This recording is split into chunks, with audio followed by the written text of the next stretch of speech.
যেই ব্যক্তিরা স্ক্রিনের মাধ্যমে দেখতেছেন এই ব্যক্তিরা কিন্তু আমাদের নেত্রকোনার পূর্বদলার। এই ব্যক্তিরা কিন্তু বাংলাদেশ আওয়ামী লীগের সাংগঠনিক সম্পাদক তিনবারের।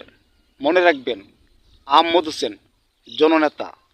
উনি কিন্তু পূর্বদলার মাটিতে জন্মগ্রহণ করছেন এবং এই পূর্বদলার মাটিতে কিন্তু উনি এমপি হয়েছেন এবং ওনার মন মানসিকতা অনেক ভালো এবং ওনার মতো এই পূর্বদলা আর কোনোদিন লোক হবে না। উনি জেলকারায় আছেন, ওনার জন্য সবাই দোয়া করেন।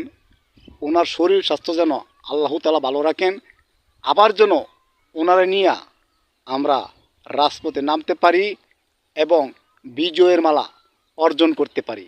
যারা আওয়ামী লীগকে ভালোবাসেন, যারা বঙ্গবন্ধুকে ভালোবাসেন, যারা আমাদের জননেত্রী শেখ হাসিনাকে ভালোবাসেন এবং আহমদ হোসেনকে ভালোবাসেন, ভিডিওটা পছন্দ পরিমাণ শেয়ার করে দিবেন এবং ভিডিওর নিচে জয় বাংলা বলে যাবেন কমেন্ট করে, ইনশাল্লাহ।